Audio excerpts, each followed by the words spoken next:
The Action Line on FM 101.9 and AM 1450 Murfreesboro, FM 100.5 Smyrna. Listen and watch at WGNSradio.com. Zane Cantrell is in studio with us, and he's been here before. You probably remember he talks about the bees. And tell us a little bit about what you do. I'm a beekeeper here in Rutherford County, and I try to keep up with all of the things that are going on with beekeeping. And I just listened to your last program, and I'll assure you my bees are out there singing with the best of them. So what is it like beekeeping in Rutherford County? Are there a lot of bees here, or are we having problems? Yeah, we have problems from time to time, but the beekeepers like myself, the small beekeepers, are pretty well holding on their own. You get into the large beekeeping, the commercial beekeeping, then you get into more and more problems that they have trying to keep up with 1,000, 2,000 or 3,000 hives at a time and keep them healthy and working all right. And I might also mention that the Tennessee Beekeepers Association's conference will be coming up here at MTSU Student Union Building, which will be Friday, October the 10th, and Saturday, October the 12th. And we'll have beekeepers from all over the state of Tennessee that will be showing up. And I might mention, too, a lot of people give me a call and say, "Hey, Zane, what can I do to get into beekeeping? What is my best approach to do that?" And this is an opportunity that folks should not pass up. We've got all kinds of programs that are designed out at MTSU, and here it is local, and here's the opportunity. You got free parking just across from the Student Union building for those who are registered to go in, and they have all kinds of classes that we'll be looking forward to listening to those people that are really experts in the beekeeping. So, and I don't look at myself as being that. I learn things every year by going out there, and it's a wonderful experience for anyone that is new, that just wants to get into it and wants to learn a little bit about beekeeping and how to sustain the health of their bees. If I'm not mistaken, I was reading over some of the guest speakers. Some of them are going to talk about the billion-dollar industry of beekeeping, of pollination, and it's wild once you start reading into how much money is generated each year. Well, remember, we go hand in hand with agriculture, not only in this state, but nationwide. If we lost all of the honeybees that are pollinating our crops at this time, we estimate that every third bite of food that you take is generated by the pollination from honeybees. The almonds in California, you might add, about 80 to 90% of all of the almonds that are sold commercially worldwide come from California, and only honeybees can pollinate those trees. So they ask at least over 1 million hives to be out there to pollinate them. And then after that, and that usually occurs in what we call the winter time, but it's not winter in California. And they move those bees across the United States all the way back to the east side, from the west to the east, pollinating crops. And that's part of the problem that we run into, and we're losing bees by moving them a lot. They get stressed, and they also get different kinds of diseases which kills the bees, and we lose a lot that way, especially the commercial bees, and that's what I'm talking about. Now, those of us that I keep my bees in one place, I don't move them around, so I don't have the problem of stressing them out and viruses getting into them, so we last a little longer than most commercial. So nationwide, there was a time period where we heard stories about the number of bees going down. And I know you mentioned something about that too. Are we truly seeing those numbers of bees going down? Yes, we are. And I would like to say no. The commercial beekeeping industry is being really hit hard. And those are the people that move their bees to the agriculture area. Now, remember, through agriculture, that's billions of dollars in the United States. In the state of Tennessee, it's around $700 million that's accounted for in agriculture. The agriculture department of the state of Tennessee has estimated the value of one hive of bees now is $750. Wow. One hive. That's the value of them. So you can imagine with all of the thousands of beehives in the state of Tennessee, you are talking about a big hit in the economy if we were to lose those bees. And we're working hard to keep our bees going and to keep them healthy and pollinating our crops. And of course, we're talking everything from flowers that you buy at, let's say, at Home Depot in their garden center, all the way from that to certain fruits and vegetables, right? That is correct. Now, it's not just fruits and vegetables, but it's also your flowers that you have. You can plant all of these flowers in a garden, and if they're not properly pollinated, you're not going to have a good stand in your garden. And gardeners realize that. And I've been to many of those programs, speaking to them about their gardens and how to make them where honeybees would want to come to it. And it takes colorful types of flowers, not just one type, but colorful types in your garden to attract our honeybees. But not only will it attract our honeybees, but also many other pollinators will come to it. But I might also mention this. Nothing pollinates like a honeybee. There are a lot of different pollinators out there, but nothing pollinates your crops, your gardens, and your flowers like honeybees. And you want to do everything that you can to attract honeybees to those little gardens. And the master gardeners really realize that. And again, I try to get that message across to anyone who is interested in it. And you were saying the colorful plants, those really do attract the bees a whole lot more? Yes, and there's a history about that, might ask. Eventually, used to, back in the old days, and we're talking about millions of years ago, scientists got interested in how the moths became butterflies. Now, there's a history behind that, folks, and this is not from me. This is from scientists that study it. They looked back about 1 million years ago, and they wondered how these moths turned into butterflies. Moths are mostly at night. Butterflies are daytime. What they found is that there were colorful flowers that started blooming about 1.5 million, 2 million years ago, and that attracted the moths to coming in daytime, and they evolved into butterflies. And that's why we have those butterflies now. That's interesting. Yeah. Now, what are some of the other things that you're seeing that may be different or out of character of honeybees that you haven't seen before, or maybe stories you've heard? Well, I might just to follow up on what you said there. Right now, you see a lot of ragweed and goldenrod. And this is a season that people are going to start sniffing and coughing and carrying on.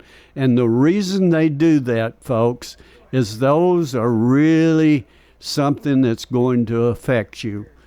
Goldenrod and ragweed. And honeybees are all over those blooms. The ragweed is a white bloom. I was running out in the battlefield one day last week, and I noticed right up in next to the trees in the battlefield, there were plenty of ragweeds that are blooming. Out in the field, you see goldenrod. So those people who have allergies, honey will help that. Now, you need to, and I might caution, and any allergist will tell you that, you need to find out what's causing your allergies. But if it's from the things like plants out there, then you can imagine what's going to happen when these things are blooming, especially goldenrod at this time of the year. And you get a lot of that pollen in your honey. You don't see it, but it's there, and that will help you with your allergies. And I recommend to people that this is kind of scientific. It's not just coming from me, but about a teaspoon a day. Put it in your coffee, in your tea, or take it just out of the teaspoon, and that will help. It won't make your allergies go away, but it'll make them where you can at least live with it. So have you seen this work in individuals? Yes, I have. You've seen it firsthand. I've had a lot of people to tell me when they get my honey, and it has a lot of the goldenrod in it, and it's got a lot of ragweed in it, and it does help them. But you can't wait till it starts happening. You've got to take that just like you would a vitamin, about a teaspoon a day. Now, if you're diabetic, you need to talk to your doctor about whether you should be taking honey. Honey does have a certain kind of sugar in it. It's not like granulated sugar, but if you're diabetic, I always caution people, always talk to your doctor before you start anything for the first time. Now, again, the big event coming up in October, that's going to be on the MTSU campus, right? Yes, it is. October the 10th and the 11th. That's on Friday and Saturday. And there are all kinds of different classes, from beginner classes, which will help you. And I think Keith Elrod, the president of the Rutherford Beekeepers Association, he usually teaches a beginner's class, and he has 30, 40 students that sign up for that. So it's a good time for those who are first-time beekeepers to get into it. Now, if you've been beekeeping for some time, there are other classes that you can take. You can just sign up for the Tennessee Beekeepers Association program, and then you can decide which one of these classes that you want to go to. But I learned something every year. And also, they have a number of vendors that are there for the first time. This would be an opportunity to you to talk to some of the vendors and get some of your supplies. And you can get it usually at a lower cost if you go to the conference where they have it. They're selling it at the lowest possible cost. And most beekeepers who's been keeping bees for a long time, supplies and equipment have really gone up, just like our food costs have gone up. So let's say you're maybe a high school biology teacher just interested in learning more about bees so you can explain it to your class better. Is that somebody who could also attend? Yes, it is. Anybody can attend. There is a small registration fee. You can go online, Tennessee Beekeepers Association. It's really simple. All you have to do is go online to Tennessee Beekeepers Association, and then it'll show you how to register from there. So it's really simple, and you should register ahead of time so we'll know how many people to expect. Now remember, these are beekeepers coming from all over the state of Tennessee, and we want to reserve a spot for you. It's a great opportunity for people in Murfreesboro, Rutherford County. We used to have to drive to Cookeville or to East Tennessee to go to these conferences. For the past 2 or 3 years now, we've had this conference here in Murfreesboro, which is a great opportunity for all beekeepers, those who have been beekeeping for a long time or those who are just starting, who are just wanting to start. We have classes for everybody. And those who are really thinking expanding, I used to keep 30, 35 bees, and I've cut back to about 10 hives now, and that's all I really need. And I'm probably going to cut it back even more than that.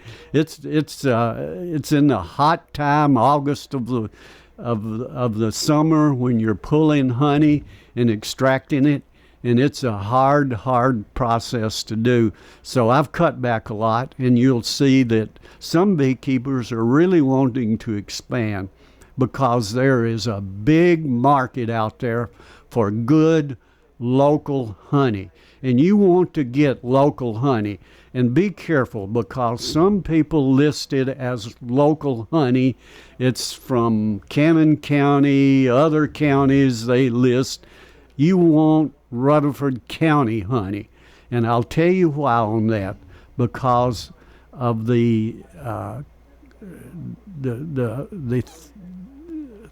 trees and flowers and things that they pull from are local, and that's what will help you, especially in allergies.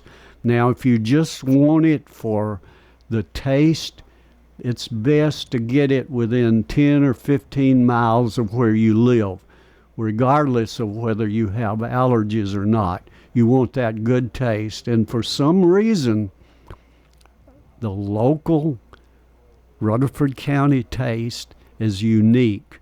And folks, just remember that. If you want good honey, make sure it's here in Rutherford County and a Rutherford County beekeepers, because you know that it is nothing but honey in it, nothing mixed with it, and it's pulled at the right time where it's capped, and there's no loose caps in there. So be sure and try to get it from Rutherford County. Interesting. And I'm wondering, how are other neighboring states doing when it comes to honey and honeybees? Well, we talked to other states, and they're really looking very carefully at how the honey in those states are being pulled and how they're being processed. And that's important for every state. We don't want people selling honey in the state of Tennessee or anywhere else that's mixed with corn syrup and other things. Now, regardless of what you might think, they do that for an extended shelf life. Like regular honey will crystallize much quicker than honey that's like mixed with other syrups. And one of the major type is corn syrup. So, but it doesn't hurt your honey to crystallize. All you need to do is warm it up, and all the crystals go away. But I have people telling me they like the crystals to go into their honey, or into their crystal honey to go into their coffee or into their tea. So it doesn't matter with them if it does crystallize, but it doesn't ruin. Remember, good honey that's properly processed will never ruin. Wow. So don't throw it away because it gets a few crystals in it. So what does crystals taste like? They taste just like honey. Huh. Because that's what they are. Yeah. Well, that's interesting. I have not heard that before. Yeah.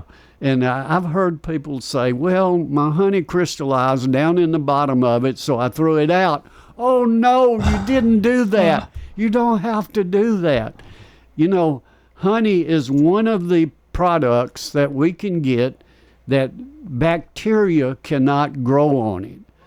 So, and I also tell people, well, if your young grandchild sticks his finger in it just to taste of it, don't worry about it, because germs can't grow on honey. I didn't know that. Why? Yeah. Why is that? That it's just it resists any kind of infection. As a matter of fact, years ago, before they had antibiotics, people had a little cut or something on them. Those who lived out in the rural areas, they put a little honey on those cuts. Wow. And that kept it from getting infection. Just remember, just over 100 years ago, if you got an infection from a cut or something, boy, you were in danger of really getting sick or losing your life. Yeah. Before we got antibiotics, and we really didn't have good antibiotics until World War II. How did somebody figure out honey to put on Yes. it? How would you do that? I mean, how would you think of that idea? I think people in old looked for ways back in the day. They looked for ways for cures, and one of them they found out was honey that would do that. And there have been scientific studies, and also we're still doing that a little bit. There's certain types of honey that's being used for on bandages for people who have diabetes, sores, or cuts that won't heal. They use those bandages that has honey on them, which helps to speed up the cure of those cuts or infections that they have. We're doing that now. I would want to be a guinea pig for that. So somebody years ago tried it, I guess, and Yes. it first worked. Yeah. They didn't have anything else, but people back in the rural areas, they're very smart. We don't think about that, but they look for natural cures that they had. That was their only opportunity. Oh, and remember, the doctors 200 or 300 years ago didn't know a whole lot either. They did the best they could with the knowledge they had. So honey was one of those tools they used. Yes, it was. That's fascinating. And it is still being used today. In what type setting is that being used today? In diabetic problems or with cuts or infections that don't seem to want to heal, it's a process that they go through to put that in bandages, to put on those places where they need quick healing that they don't have now. And that's one of the things. And, it's kind of a shame that that people years ago, when they got sick, especially in their throat, they could use honey to help that cure. But George Washington died of that, and they never used that to try to help heal his throat, and that's what killed him. So if they had doctors at that time, if they had been using what they knew about in the rural areas, it might have saved his life. We don't know that, but we can speculate about it. That's interesting. Yes. It really is. It sure is. You always have these interesting facts and figures that most people don't have. Kind of fill in the blanks for a lot of people. But again, the big event is coming up in October, and that's going to be at MTSU. Get tickets in advance. Yes. And if you don't get tickets in advance, can you still just show up and pay at the door? Yes, you can just show up. We don't turn anybody away. But it would be really nice if you would just go online and register for October the 10th and 11th. And this is on a Friday and Saturday. If you can't go both days, try to get there at least one day. And those of us who want to stay for 2 days, remember there are nice restaurants right there in the Student Union building, and they will be open. You don't have to go away somewhere to find a lunch. They have good lunches there. So we're very grateful for MTSU, Dr. McPhee, and his staff for hosting us at MTSU during that time. They are very, very cooperative, and they help, and they seem to want to have of all of us here. But I might also say it is a positive to our community to have this many beekeepers coming from all over the state of Tennessee for this conference. Have you seen those beekeeping boxes on Veterans Parkway just sitting off to the field? Yes, those belong to Tom Hartley. And he has 8 or 10 hives, and those that you see out there on the Medical Center Park or out on the Veterans Parkway, wow. Those belong to Tom Hartley. Well, I know most of the beekeepers in this state or in this county, and a lot of them in the state of Tennessee, and they all are very conscientious about their beekeeping. Are they trying to one-up each other at times? You know, I'm going to get more than you this year. Yes, they are. As we close this morning, is there anything important you'd like to leave with the listeners? Well, just a couple of things. Just remind everyone that this is a really allergy time for most people, at least 90% of the people, because of goldenrod and ragweed. And if you want to learn more about this, you could talk to many of the master beekeepers. They know quite a bit about it. And also, just a reminder, everybody, don't forget, if you're interested in beekeeping, this is a great opportunity for you to come to the Tennessee Beekeepers Association Conference at MTSU Student Union Building. And we'll look forward to everybody being there that wants to be. And I thank WGNS and you folks for allowing us to come on to bring our message to everyone.